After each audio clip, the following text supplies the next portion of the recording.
all the best boxing content, don't forget to like, subscribe, and punch that bell for notifications.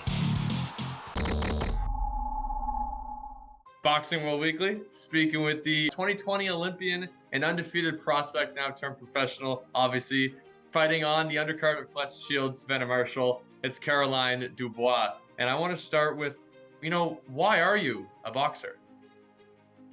I don't know. I feel like boxing everybody says that in life, there's something that is for you. If you're meant to be a doctor, then you have to go out and find that pathway. If you're meant to be a teacher, a runner, whatever it is. And I just feel like I was meant to be a boxer, a fighter. It's in my blood. It's who I am. When I was a young kid, I did many sports: gymnastics, running, swimming. I did a few, and I enjoyed them, but I was never passionate about them. And there was not that click, that spark. But as soon as I walked into that boxing gym, there was that spark. And when was that? When I was 9 years old. And so at that point, you got that spark, and you decided that you're gonna obviously pursue this as a career. Did that have something to do with you being 4 years younger than your older brother, Daniel Dubois, who is also a boxer? Probably did, but in my family, I've got lots of siblings, and they all were busy, doing sports. My sisters all did gymnastics, running, swimming. They did singing. They did a lot of stuff, and I could have easily followed them and been like that. And I feel like it was just obviously seeing my brother when he was preparing for his fights, when he was getting ready, there was always a buzz in the house. There was an excitement. Whenever he'll come home, he'll bring home this massive trophy or this little medal or something. And when he won, there was like, my dad was always so happy and so just over the moon. And when he lost, there was this feeling like, oh, that something serious really happened. And I suppose as a kid, the middle child especially, you want to be noticed, you want to be accepted and taking people to care about you. And maybe when I was a kid, I wanted that attention. So sport, but I feel like it was really for me, as a person, it suits my character, suits me down to a T. That's awesome. That's a pretty good story, because I know that you come from 11 siblings, which is obviously nuts. So you got to do something to get noticed. And boxing would probably be at the highest of the sports options for getting noticed. You went on to become an Olympic participant. Obviously, was that a part of that dream when you were so young? When I was a kid, when I first started boxing at 9 years old, there was nothing really for women. In the amateurs, there was no worlds, there was no Olympics, there was just the pros. There was Layla Ali, Lucia Riker, Ann Wolf, and people like that. And I was just, I don't know, I got into the gym, I suppose I was just having fun, and my dad was saying you could turn pro, you could do this, you could do that. And it was not until 2012 Olympics and watching Katie Taylor and Natasha Jonas. I remember Katie Taylor walking out to the ring, and the noise, the atmosphere. I wasn't even there, I was at home, but I could hear it. I could hear it through the TV. And it was a part of me from then on. I remember saying, I want to go to the Olympics. And I dedicated my life, my passion, and I was dreaming about it. Every time I get up, I'd imagine walking out to an arena like that. Every time I was training and running, I would imagine going to the Olympics, winning an Olympic medal, being at the top of the podium. Of course, it didn't go all the way, but that's how God works. Sometimes he challenges you and he gives you a little bit so you want to go all the way. And as a kid, I wanted to go to the Olympics, and I did that. I think that's pretty amazing. And how was it when you got there? If that was your dream since you were, what would you have been? You would have been, I guess, you would have been 11 years old. You would have 11 years old. So once you realized that at that point, that was your dream, you wanted to be that, and you got there, did it fulfill you? I remember when I qualified for the Olympics, and I remember beating Mayer Pokkanen. She was from Finland. She's won the Europeans ever since 2016. She's won it consecutively, one after the other. She was the last person to beat Katie Taylor. She was the reigning Olympic bronze medalist. And I remember drawing her, and everybody was like, I feel like people knew I had the ability to beat her, but they weren't sure if I was mature enough to, have the discipline, if I was mature enough to do a lot of things. So I remember going out there and beating her. and then thinking, I'm gonna qualify for the Olympics. Like, I had one more fight, but I knew it.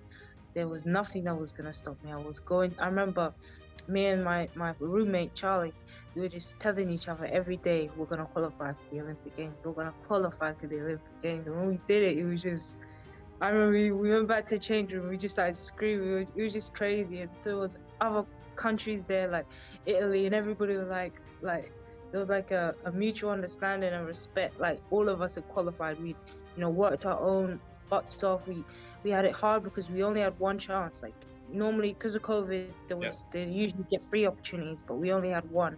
The Worlds was cancelled, the Europeans was cancelled. There was just this one opportunity. If you got it, great. If you didn't, there's no chance you going to the Olympics. So everybody in that room, when we qualified, it was like, wow, it was crazy. So then you went.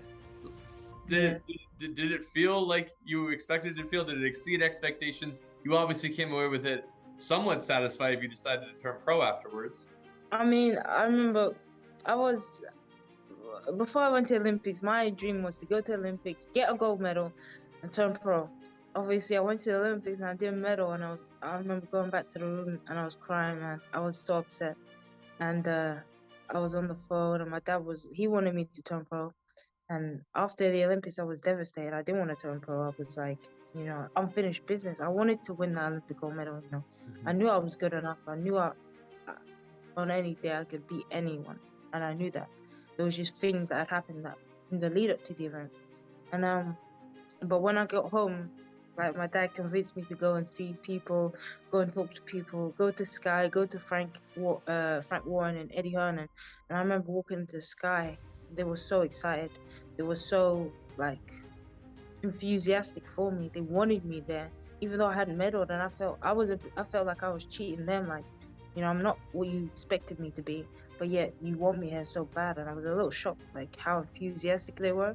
But and overall, every time I look back at my experience at the Olympics, I was really struggling to make weight at the time. I was the youngest on the team. I was the least experienced. This was my first year senior. That was my second tournament as a senior. I had what, 40, I don't know, 50, 60 fights, and I was going up against girls with 300 fights, and I was unexperienced. I didn't even have a chance to fight any of these girls previously, where they've been around the block fighting each other continuously. This was my only opportunity to fight them. And I look back, and of course I'm devastated, and I'm still upset. But if I could look back, I'm proud of myself of what I achieved at such a young age and what I went out and did. And I had to dedicate myself. I was the one getting up, making sure I was on weight. I was the one that had to do a lot of things by myself. So I'm always proud of myself, what I achieved. Awesome, that's good to hear.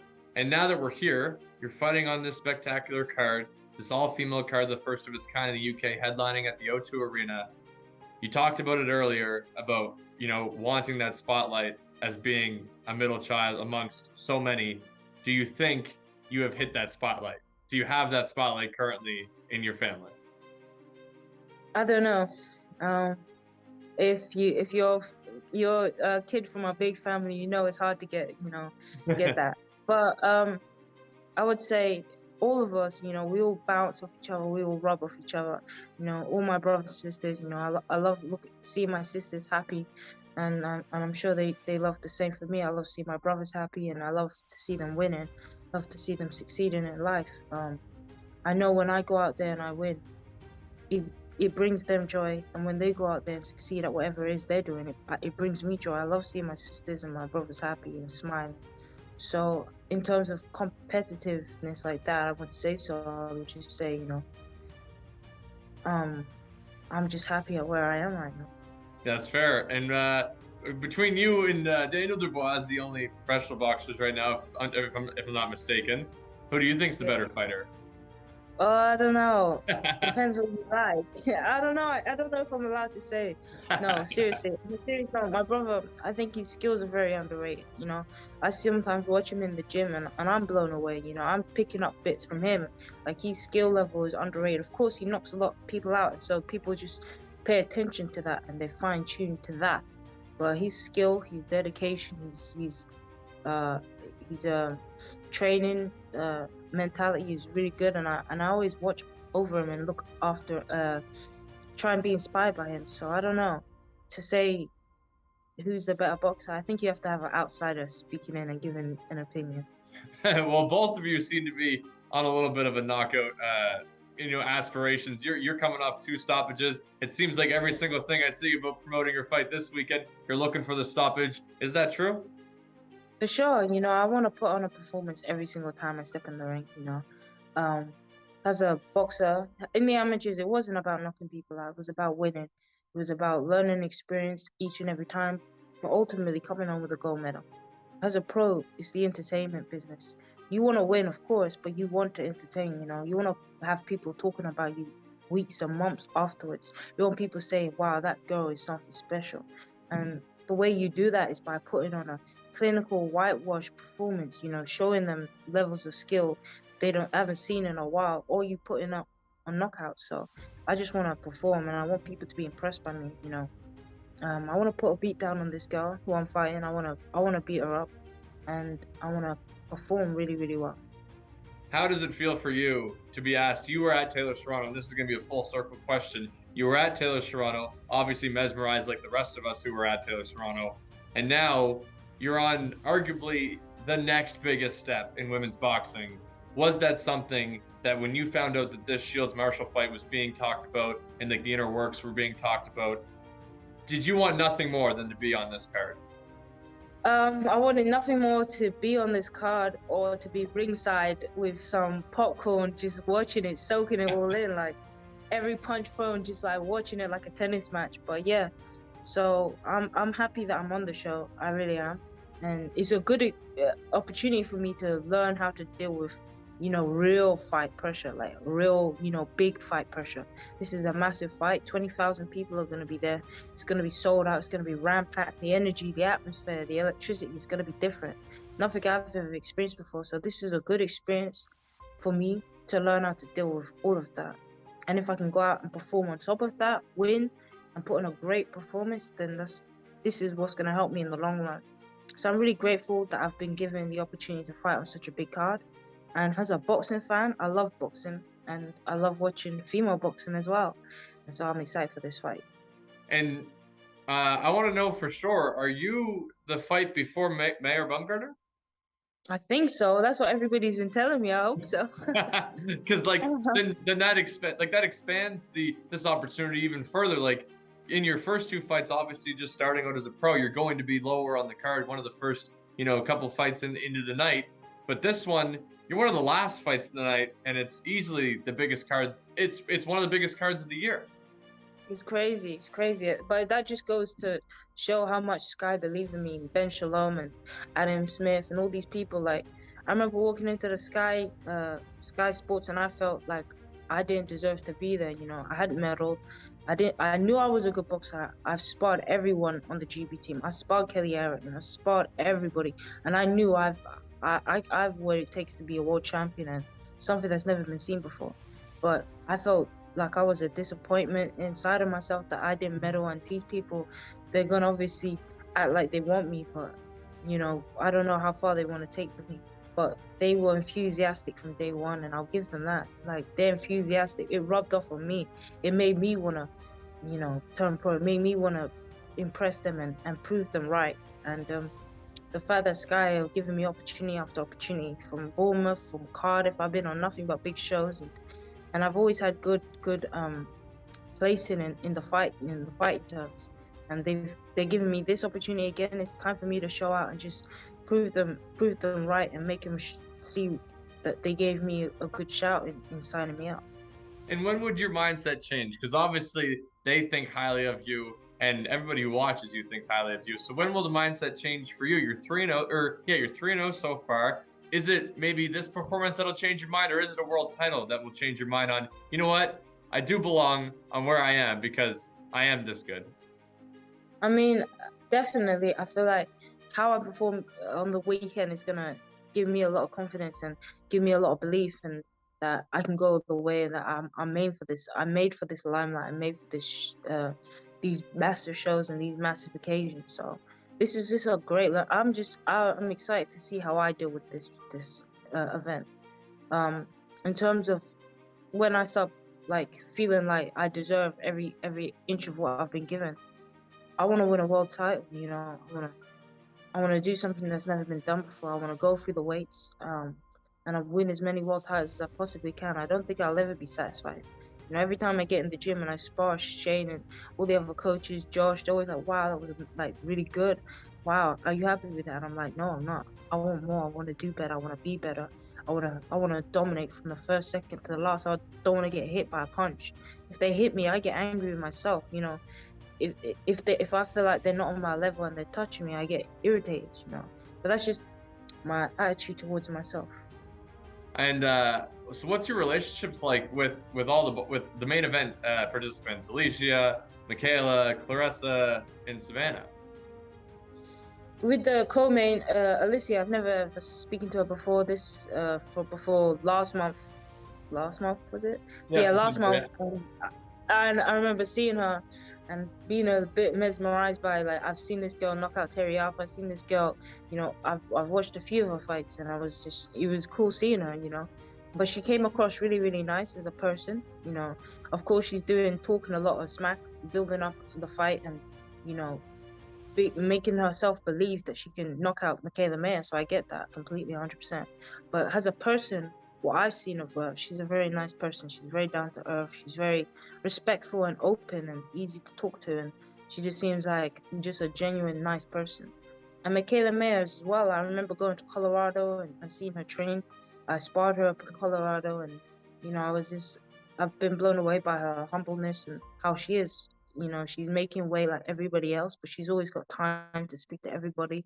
She's always got time for the interviews, and she never comes across snappy or rude or anything like that. So, you know, they're just great advocates for the sport. So same with Savannah Marshall and Claressa Shields. You know, I spoke to Savannah Marshall, I think maybe the beginning of this year or last year, and end of last year, and she was really nice as well. You know, she came to the studios and did some work there, and she came across a very chilled out person, very chilled out. And Claressa Shields, she's been someone who's you can tell she's got that energy where she will speak to you, even if maybe you're a bit nervous. Like some people, if a celebrity sees somebody and they know they want to speak to them, they will go out there and speak to them instead. She's that kind of person. She's very outgoing. She's very, you know, she doesn't like, she's just a nice person, I think, in personally. All the girls on the top card, they're very nice people, good role models for people who are interested in being boxers. So no bad vibes amongst me towards any of them. I look up to them, all of those girls. So how do you think the fights play out? Honestly, it's 50-50, all of them. It's crazy because I've been asked this question a million times. I really am so excited, like, as a fan and as a boxer. I'm so excited, like, it's hard to explain. With Mikaela Mayer and Alycia Baumgardner, I've seen more Mikaela than I've seen of Alycia, and I've seen more of Mikaela's attributes, I think. She can box long, she can box close. She's got a very, very, very good gas tank. She throws a lot of punches. She's busy, but she can also step back and try and slow the pace down. And she's good at following the game plan. I've seen her have different game plans and different fights, and I can see that. Alycia, she's got that knockout punch power, and you can see that with the Terry Alp, and she's a very strong person. If you just look at her, she's so physically compact and strong. I just feel like maybe Mikaela has just got a few more levels on the experience wrong, and she's a bit more, you know, just a bit more, I don't know. But we will see, you know. Anything happens. We've seen it before. Terry Harper and Alycia Baumgardner, everybody thought Terry was going to win, and look what she did. So there's nothing you can say about that. The main card, 50-50 again. I just think the person who can control themselves, the atmosphere, everything is going to be on them. Everybody came there to watch them, so that pressure is going to break or make a lot of people. And I don't know, Claressa Shields, she's got a different energy this time around. She's snapping at people. You can sense it. She wants to just get in the ring and fight. I can sense that off her. I think she's gonna win. And how is it dealing with the second fight week? Does it bother you at all? Does it feel weird at all? Does it feel different? It was frustrating. I remember when it got cancelled. I was very frustrated, and it's frustrating doing all this again actually, because it's like we did this already. I just want to fight now. We did all this talking stuff. We did all of this press conference and media days and everything, photos. We did it all. So now I just want to get in the ring, make weight, and fight. That's the only thing that's on my mind. I missed the amateurs because it was so like you make weight and you fight. It's just boom, boom, boom. Oh, you're boxing tomorrow, you're boxing the day after. So I missed that about the amateurs, but this is all part of the show business. Yeah, no, you're completely right. So right now you've fought 3 times, technically at super lightweight, but I want to know, like, where do you want to campaign? Where's that first world title coming? 140, 135? No, definitely 135. Okay. As an amateur, I boxed at 60. As an amateur, it was very hard for me to make the weight because I was boxing 5 times, 5 days, making weight every single day. It gets to you, but as a pro, it's about doing things smart. And with the extra kilo, I think it'll be nice. I want to box at lightweight, and then go up. Definitely, I will see myself going up as high as I can possibly go. I want to start at lightweight and just take over from there. I mean, now comes the full circle moment, talking about Taylor Serrano. Taylor, obviously the undisputed lightweight champion. First of all, you were at the event. I want to get your thoughts on just what you witnessed that night. It's mad. People are saying like Katie Taylor and Amanda Serrano, or Claressa Shields and Savannah Marshall, and I was always in the beginning thinking Amanda Serrano, Katie Taylor is a bigger fight. Yep. I don't know if I can say that right now, if I really? believe that, because the attitude of this fight is just so, I don't know, maybe because it's in England and I'm here and I can feel it, but yeah, it's different. But with the Amanda Serrano and Katie Taylor, she showed true grit. She's a great boxer. Nobody can take that away from her. At the time, I did think Amanda Serrano had clipped it, but I watched it back and I think the right decision was given to Katie Taylor. She showed true heart and desire, and she trained so hard for that fight. You can tell she trained very, very hard. She got hurt bad, and to come back from that and win the later rounds, it shows you that you got something inside of you that's different. And she trained so hard. You can tell she trained hard, and so she's dominating at the moment. And talking about your activity, 3 fights already, 4 fights going to be in 2022. How close do you think you are to a world title? I mean, you have a highly decorated amateur background, which usually translates to a pretty quick title shot. How close do you think you are? I like the sound of that. I want to have a fight show as quick as possible. I've been sparring really good in the gym, and I've been sparring people a lot heavier than me, and it's about experience. You can't really compare someone heavier, but it's a good experience. It's good when you put it into the catalog. I'm excited. I want to fight for a world title next year. I want to fight, at least be challenging for one.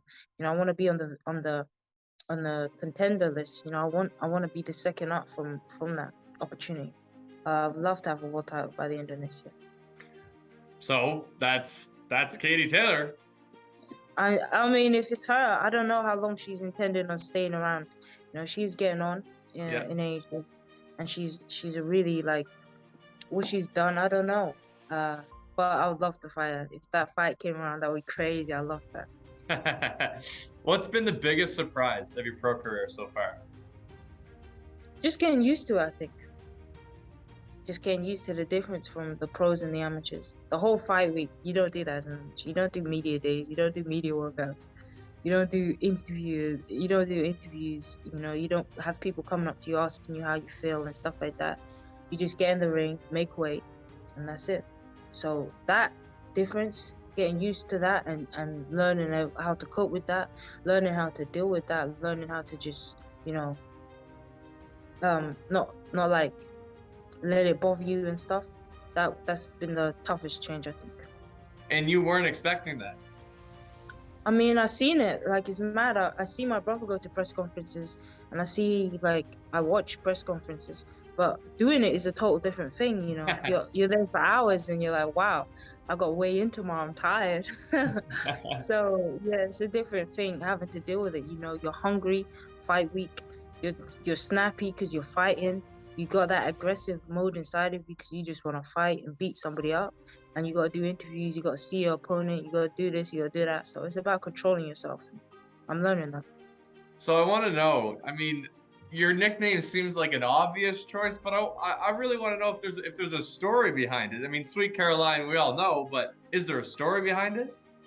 Unfortunately, no. It was just a generic, what should I call myself?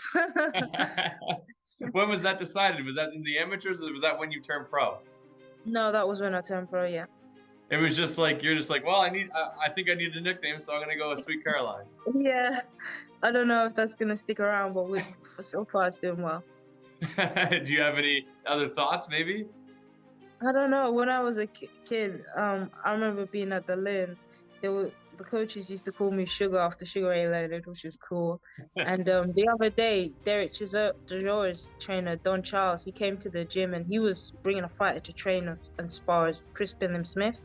Yeah. But I was sparring first, and he watched me spar. And after the sparring, he came up to me and he was like, "I'm gonna call you Vicious, because yeah, that suits you." So I don't know. Maybe we go with that one. Yeah, those are all good options. My final question for you is an easy one. For the fans that haven't had the pleasure of watching you just yet, and they're going to witness you on Saturday, especially with the location of your fight in terms of the main card, describe your style to them. I think now I'm a very aggressive fighter. You know, Shane is teaching me how to fight on the inside more, come forward and be used to not taking punches, but be in punching range. As an amateur, it's all about hitting and not getting hit. But as a pro, you want to force the action a bit more. We only have 2-minute rounds. So I'd say I'm an aggressive counter puncher. You know, I like it when people come to me so I can just pick them off and hit clean punches. I love throwing clean punches. I wouldn't say I throw a lot of punches, but when I do, I like to hit them clean and I like it to hurt people. That's